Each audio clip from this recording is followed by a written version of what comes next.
he started running back. He played quarterback in high school, so he has a tremendous skill set, and he's dynamic with the ball in his hands. We see him as somebody that can play running back and also move out to wide receiver. Sort of like, I wasn't here with Curtis Samuel, but I watched a lot of film when he was here. Kind of reminds me of that style of player. Remember when Xavier Johnson was here, and he could play running back or move out to wide receiver. I think we're trying to get a feel for that now because really he played a lot of quarterback in high school, so we're trying to see what best fits him when he gets moving. So today was just a start. You can see him flash, but he's got a lot of football to learn.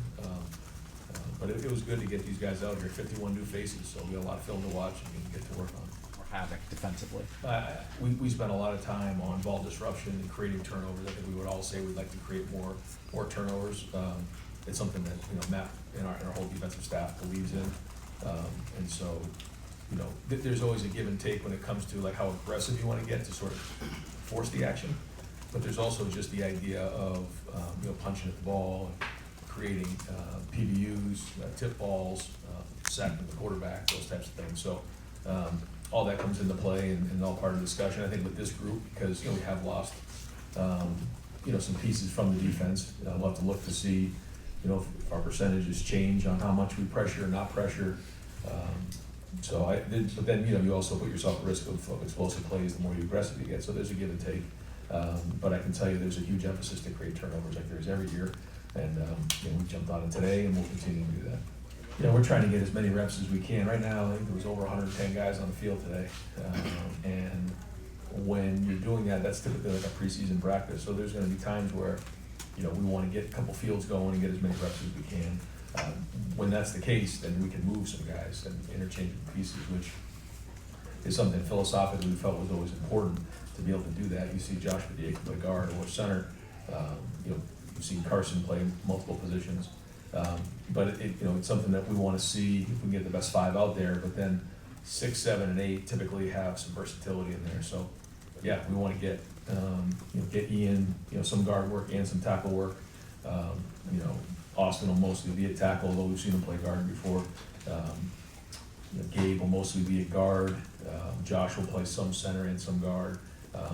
Probably going to be limited for a decent amount of the spring, but it's a good opportunity to get some young guys in there. Get Carter going. We've got a lot of guys in there that are going to be fighting for reps, but there'll be enough to go around. And yeah, we're going to try to find the right five that give the best chance to win, and then build depth off of that. So to answer your question, there'll be a lot of interchanging of guys, especially there'll be opportunity. We didn't do it today because we were inside, but we'll quickly go outside and start to get some two fields going to get as many reps as we can to evaluate what we have coming out of the spring. Phil tackle and guard too. Right now he's just tackle, but it's worth a discussion for sure. But the jersey numbers is something that's very, that gets contentious fast, And so Quinn's right in the middle of that, and that's a big matrix on how we figure out who has what jersey and when they ask for it, their seniority, if they've done right by Coach Mick, if they're champions. And then, people put in for jersey numbers like a year in advance. When he leaves, I'm going to be ready for that one. And then you have to figure out special teams and if there's going to be any kind of issue with two guys being on the field at once. So when you see a guy out there for the first time, like just Riley wasn't practice today, but I saw him in 5 today. I used to see him in 20. I'm like, he's got number 5. And so anyways, yeah, you have to get used to it, but it doesn't take long to be out there. We get so many reps, you just get a feel for it. We've got time for a couple more. Joe, we thank Ted for his support of Ohio State football for the last couple of years, and that's really my thoughts on it right now. I think every year is a little different, but a part of what you just said was, I don't think anybody realizes how many guys here over the last 7 years have left after 3. I don't know if maybe there's a program that's had more guys leave after 3 years. Maybe someone can do some research, but we've had a lot, and really the guys who are all being considered like first rounders right now. I consider Sonny a 3 and done because of the reclassification, but when you look at Carnell, when you look at Caleb, when you look at K-Mac, when you look at Marvell and Sonny, those guys are really 3-year guys. So you're losing all that experience. Now, if they were 4th and 5th year seniors, naturally you just see some guys step into those roles, but when you lose those guys, man, it makes a big difference. And 2 years ago, when you saw, Jack and JT and Tyleek and, Cody and, some of these guys, Lathan, come back.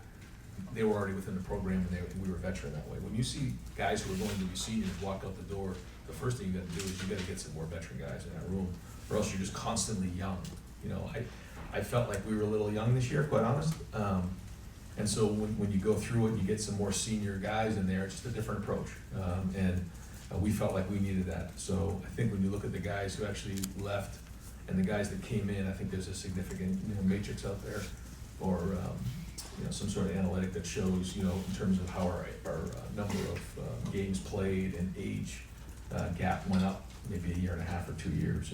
And that was by design, for sure, because we felt like when those guys were walking out the door, we better replace them with some more veteran guys. Now, that being said, they have to be the right guys, and they have to fit what we do and believe in our culture. So all those things are in consideration. Now, each year is a little different based on what you have in the room.